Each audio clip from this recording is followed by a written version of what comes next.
Hello, ladies and gentlemen. Welcome back to the show. I hope you're having a fantastic day, and I hope that this video finds you well. The title of this video, I did not make a mistake, and you did read that correctly. The GOP in Congress betrayed Donald Trump. They betrayed the Trump agenda and backstabbed us American voters today. That's right, ladies and gentlemen. You heard me right. With Speaker Mike Johnson's leadership. And we're about to get right into that. Also, in this video, we are going to talk about how the Wisconsin election, what that means for us and what we need to do moving forward. Also, one of our closest allies, whom we give tens of billions of dollars every year for, whom we protect with our military, dropped tariffs on us today. We had zero tariffs on them up until today. We gave them billions of dollars. We gave them military assistance and equipment for free, and they've been tariffing us this entire time. Shocking. We're about to get into all of that. Do me a huge favor. Smash that thumbs up. Make sure that you are subscribed. Leave me a comment. Where are you tuning in from? And before we continue, ladies and gentlemen, today's sponsor is Verity Metals. The stock market is down. Crypto is down. IRAs and 401ks are down. But gold and silver, it is going on up, up, up. And ladies and gentlemen, right now is the perfect time to protect your finances through physical, constitutional, in your hands, gold and silver. Call or text Verity Metals at 480-717-9081. Tell them Vlad sent you. Get free silver on your next order. Thank you so much. Links are down below in the description. Now, let's get right into it. I'm going to show you first this. So, House to vote on SAVE Act this week, which would require proof of citizenship for election registration and secure U.S. elections, right? Great news. Great news came out yesterday. Amazing. I was excited for this. Congress is going to vote on the SAVE Act. Well, guess what Congress does today? Let me show you this now. Outrageous. Speaker Johnson cancels votes for the rest of the week, derailing two critical bills despite having power to proceed. House Speaker Mike Johnson abruptly cancels all votes for the remainder of the week, halting progress on critical conservative legislation, including the SAVE Act and measures to rein in rogue judicial activism, despite having full authority to keep the House in session. So they could have stopped all those crazy judges today. They could have made sure all of those judges that are stopping the Trump agenda, that are fighting against mass deportation, they could have all been, I don't know, defunded. They could have been impeached. They could have even been fired. The House of Representatives has that authority. But instead, they all go home. I'm not even going to mention the SAVE Act. The move comes after a humiliating defeat on the House floor Tuesday when Johnson attempted to torpedo a controversial rule that would allow new parents in Congress to vote remotely. Luna, who's been locking horns with Johnson over this, celebrated the outcome as a, quote, historic day, crowing that parents deserve a voice in Washington. Teamed up with Representative Brittany Peterson, Democrat from Colorado, who paraded her baby on the House floor Tuesday. The duo managed to rally 218 signatures, including 11 Republicans, to force the issue via a discharge petition. So Alina Luna, with 11 other Republicans, voted with 100% of the Democrats, so that new mothers, like let's say a mother gives birth, she can vote from home. She can stay at home with her baby and vote remotely on issues, right? So the Democrats and 11 Republicans agreed on that. They voted this in. Mike Johnson could have said, okay, mothers go home, everybody else stays in D.C., and we keep pushing the MAGA, America First agenda. Instead, Mike Johnson starts crying. Mike Johnson starts throwing a tantrum and says, everybody go home. Interesting. By the way, there was a huge verbal altercation today on the Senate floor between Ted Cruz and some Democrats. I'm going to show you that clip here in just a little bit also. So it goes on to say, a discharge petition is a procedural tool that enables lawmakers to bypass leadership and bring a bill to the House floor if it secures signatures from a majority of members. So that's exactly what they did. And Mike Johnson buckled. He didn't want mothers. And I actually agree with Luna on this one.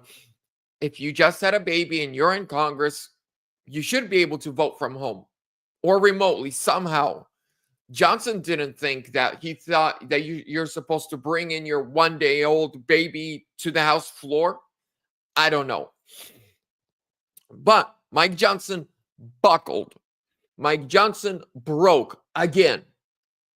He broke when it came to funding Ukraine under the Biden administration. He buckled when he refused to get finances to secure the border under the Biden administration. He buckled to defund the DOJ when they were going after Trump. And now Trump is president.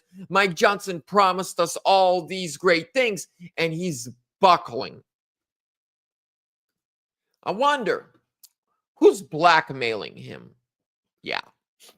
This is the Lena Luna yesterday talking about this. For a while, we've had the majority and we've had the ability to bring legislation to the floor on election integrity and also to call out rogue judges.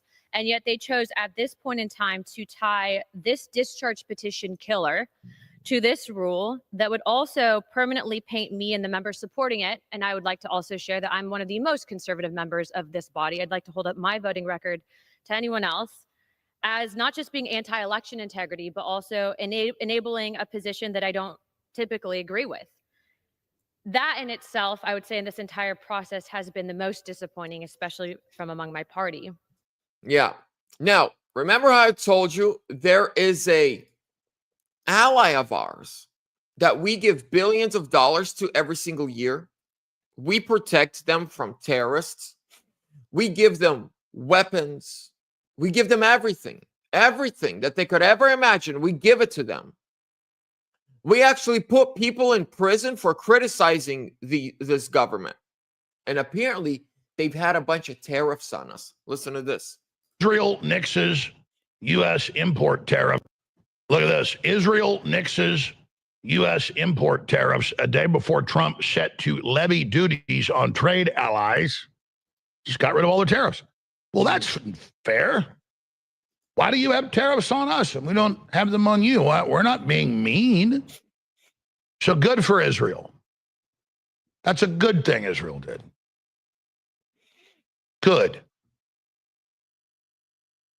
And like Trump told Macron when he was first in office, he said, you won't take any of our appliances, blenders, washers and dryers, dishwashers, hot water heaters, garbage disposals, just not, nope.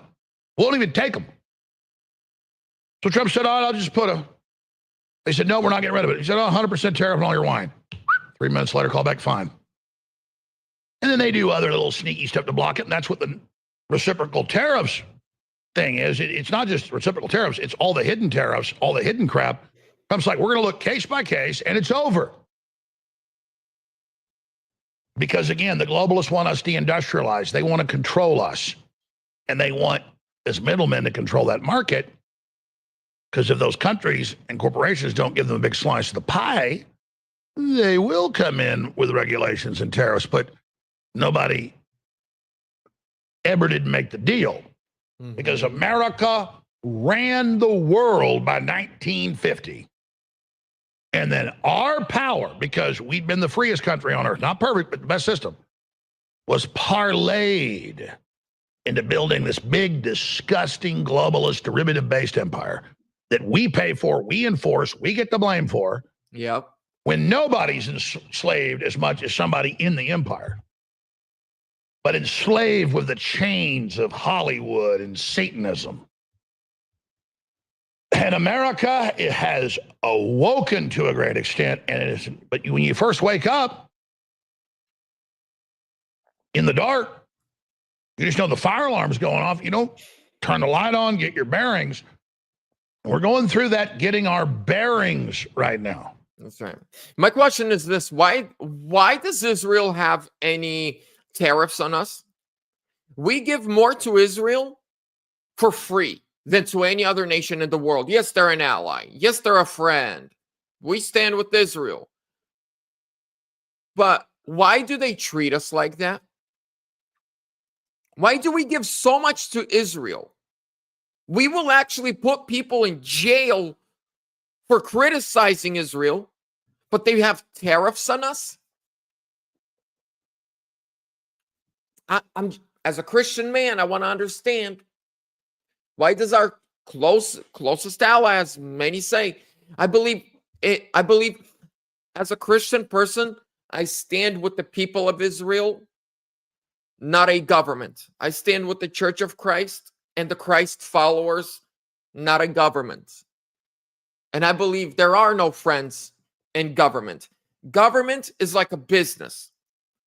Trump is the CEO of the business and the company that is involved in world economy and world trade, and the business that he's in charge of is called the United States of America. He wants what's best. He wants what's best for his employees and their families, which is the American taxpayer. Right? I don't stand with governments other than the government of the United States. I stand with the Church of Christ, and I stand with all the innocent people of the world. I do have family that lives in Israel who are Christian, who, if they're out in public or they're going to church, they have to hide their crosses because they could get spit on or chairs thrown at them. I'm not making this up. Yeah, ladies and gentlemen, it's so I stand with the people of Israel. I stand with the innocent people of Iran. I stand with the innocent people of Ukraine and Russia. But the only government that I support and stand with is the government of the United States of America. Romans chapter 13 tells us very explicitly to pray for your government, the country that you live in. You pray for that government. You want your government to do best. And if every Christian in every country around the world prays and supports their government and runs for their seats, we could fix all of this. If the church gets involved in politics and runs for seats, we could fix a lot of these issues. Now, let's continue. Something crazy happened today on the Senate floor. And ladies and gentlemen, after I show you this video of literally almost all hell breaking loose on the Senate floor, Ted Cruz calls the Democrat Party the party of rapists, killers, and illegal immigration. And then I got something very important to tell you about what's coming next. They hate democracy. Democrats today are angry at the voters for re-electing Donald Trump and electing a Republican Senate and a Republican House, and they engaged in lawfare to stop democracy from operating. Understand, this is the second phase of lawfare, second chart. This is the second phase of lawfare. Now that their efforts to indict President Trump and stop the voters from re-electing him have failed, they're going and seeking out individual radical judges to try to shut down policies, and they are forum shopping like crazy. Give me any loon judge put on the bench by Obama or Biden. So first he's going to rip into them, and then when they respond, it gets crazy. But I love his argument. Who disagrees with the policy. We just saw a judge flagrantly ignore U.S. immigration law concerning TPS being revoked. U.S. law explicitly said there's no judicial review for that. But hey, they found a judge who says, you know what? We, the Democrat Party, we are the party of illegal aliens. We are the party of murderers and rapists and gang members. And the Democrat Party exists here to fight to keep murderers and rapists and gang members in your communities. There's a reason the Democrat Party is at 26% approval nationwide, That's right. because they put radical policies ahead of rule of law. Nationwide injunctions are an abuse of power.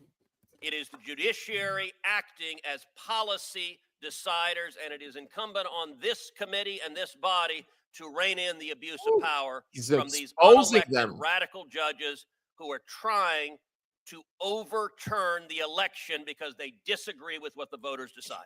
Thank you, Senator Cruz. Yeah. Senator Klobuchar. Okay, that was a lot. Let me start with a few things. Number one, we love the democracy, and I believe what we should be having is a civil debate about how we can best, if Donald Trump wants to make changes to the government, we should be doing it in a legal way, not how he's doing it.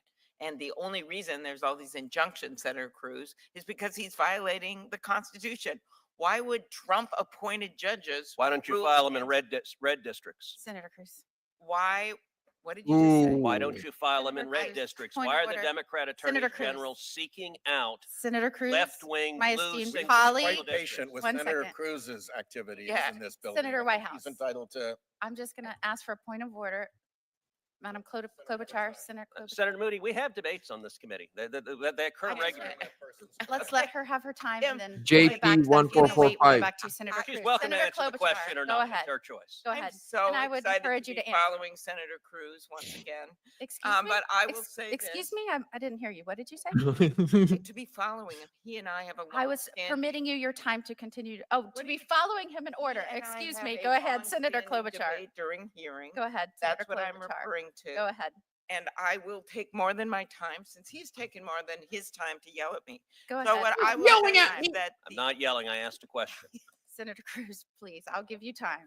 Senator Klobuchar, I've got the time and you're be allotted I time. am making the strong case that the reason all these cases have been filed and the reason that these judges who have been appointed by Ronald Reagan, yes, they still exist, and the Bushes and Donald Trump, judges appointed by Donald Trump, have been making these decisions is because this is not legal. Donald Trump himself has used his social media account, the White House account, to post an image of himself wearing a crown saying, "Long live the king." Yeah. The issue is that we do not live in a kingdom, and Elon Musk is not his court jester. Ours is a nation of laws in which no one is above the law. That is why 39 different judges from vastly different backgrounds, appointed by 5 different presidents, have made clear that these are illegal actions. And these By the way, really quickly, long live the king. I want to show you this. This is what she's referring to. This is what she's referring to. Trump posted this on his official Twitter page a few weeks ago. This is what Trump derangement syndrome is, ladies and gentlemen. A meme gets them angry. They cry because of memes. He posted long live the king. judges have rightly blocked these actions. And it is important that we not lose sight of the underlying cause of these injunctions. It is not that these judges are crooked or lunatics or evil. Those are words used by the president and his allies. It is because the administration is violating the Constitution. What happens when they use these kinds of words? You see more and more threats against judges. And that is what we're seeing. That is why federal judges. Kind of like when there was a leak that Roe vs. Wade was going to be overturned, and the Democrats literally shut down the Supreme Court to where the Supreme Court justices, the conservatives, had to grab their families in the middle of the night and flee the state. Do you guys remember that? Do you remember a couple of years ago when the leak came that they were going to overturn Roe vs. Wade? And the conservative Supreme Court justices, there were riots outside their houses, cars burning, people tried to break in with guns. Is that the judge threatening situation you're talking about, lib lady? I sure remember when our Supreme Court justices had to get on a helicopter in their backyard and flee with their families at 2 a.m. Such dirtbags. Judges and the U.S. Marshals who are responsible for protecting them are sounding the alarm about a spike in threats against judges. This is serious. Yeah, And yeah, we remember. unlike what Senator Cruz said, I'm remembering when the threat was made, the horrific threats, and the man was in Justice Kavanaugh's on his neighborhood, on his street. On a bipartisan basis, we came together and got more funding for the judges and changed things so that they had more protection. So what he said was completely untrue in terms of Democrats and Republicans decrying violence. We didn't just decry the violence, we actually did something about it in response to a court that is run by Justice Roberts, who is a Republican appointee. So I think that kind of language actually makes the situation worse when it's not even true. But unfortunately, so the Democrats are arguing that the judges have a right to stop Trump.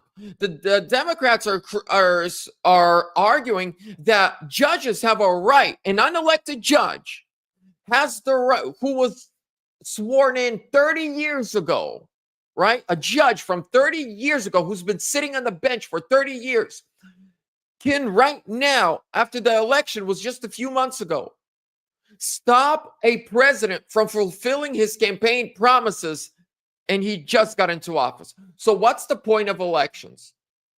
Why won't judges just run our country? Think about this. Using the Democrats' logic, they should let the judges just run the whole country. We either let the president run the country or the judges. Now, before I wrap this up, I have a funny video for you guys. Trump broke the Democrats. Listen to this. Well, here's the thing. This is day 52. I thought it was day 92. It turns out it's day 52, Rachel, and I'm exhausted at day 52. And so I'm going to take next week off. And I'm telling you that now because I know you don't like it when I just drift away, and I don't, but just taking next week off. Then I can come back. Ladies and gentlemen, so the Democrats on MSNBC, the Trump derangement syndrome within their head is so deep. Imagine having Trump derangement syndrome as a grown man, that you need a week off from work. And what do you do for a job? You talk into a camera. You don't even have, like me, I at least have to put every show together myself. He just shows up, reads a teleprompter, makes tens of millions of dollars a year, and he needs a break from that. Pathetic. Pathetic. Closing regards is this, ladies and gentlemen. Last night we had special elections. We won every single one except the Supreme Court of Wisconsin. I see a lot of Republicans today. They're discouraged. They are kind of worried. Ladies and gentlemen, the Democrats spent over $30 million on 2 congressional seats in Florida and lost both seats by 7 points. One of them was like 9. When it comes to Wisconsin, besides the Supreme Court justice, there was another election for ID verification to vote. If you want to vote in Wisconsin, you, number one, need to prove that you're a citizen. This is now going to be on the books. They voted. It's on the books. Need to prove that you're a citizen, and you need an ID that verifies you are who you say you are in order for you to vote in Wisconsin. We won. We won that. Yes, we lost the Supreme Court. Here's what I take away from last night. After we look at Trump's historic 2024 victory, there are a lot of brand new voters in our new Republican Party, but they are low propensity voters. They don't usually go out and vote unless Trump is on the ballot. Another thing we learned from the 2024 presidential race, there were tens of millions of people all across this country who took the ballots, filled out Trump, and nothing else. They only voted for Trump. They didn't vote for Senate. They didn't vote for Congress. So unless Trump is on the ballot, they will not be voting. 2026, we got to act like it's happening in a week. I am already now buckling down, strapping in my boots, registering voters for 2026 to make sure we keep the House and hopefully gain a seat or two in the Senate. We cannot afford to lose the House. And what happened last night in Wisconsin, the chances of Democrats taking the House next year are now bigger than they were 2 days ago. That doesn't discourage me. That actually empowers me. That uplifts me. I've reached out to I'm going to show you a picture if you guys know who this is. Scott Pressler. He goes around. He's the reason we won Pennsylvania. I'm talking to him on Twitter right now about going and registering some voters starting in a couple months. Right now, I'm going to be looking at the districts here in Maricopa County where Democrats won a Congress seat, but it was really close. A point, maybe two. See if we can flip it. I'm going to start working here. See if I can flip. I know even my district voted for Trump, but then voted for a Democrat congressman. I'm going to see. Maybe we can flip my state, my district, and then go with Scott, work on some states. He said he'll reach out soon and let me know what's needed. So, ladies and gentlemen, don't be discouraged. This just says that we have the votes to completely take this country for the next 40 years, and Republicans control everything. We just need to get our voters going, because our voters are the voters who have a job. Our voters have kids. Our voters have businesses, and they got responsibility. Democrats are college students and unemployed people. I mean, who's going to be protesting outside of a Tesla dealership on a Wednesday afternoon unless you're unemployed and have no family and no life? Those are the Democrat voters. They got nothing else to do. So, but we have more. We outnumber them, ladies and gentlemen. We just need to get our voters out. And that's why, that is why when you look under my channel recently, I made the join button. If you want to be a member of the channel, all the proceeds that come from that are going to be spent on registering new voters, getting out to get the vote. You support me whether you watch my videos, if you just give me you like the videos. Lori Newland, you already became a member. Thank you. But for the members, if you want to join, it's a couple bucks, a little more. All of the proceeds are going to go into the 2026 election to get out the vote, encourage people, register people, and get people in. But if you can't or you don't want to, just by you watching, by you hitting that thumbs up, you sharing the videos, you do so much. You do so much for the channel and for the movement. With that being said, don't be discouraged. We're gonna win. We're gonna hold this house. Not only are we gonna hold it, we're gonna gain seats. We're gonna put in the work. We did it in 2024, and we know that it can be done again. Too big, too rig. With that being said, ladies and gentlemen, thank you so much for your time. God bless you. If you want to be a channel member, click the join down below. I'll see you soon.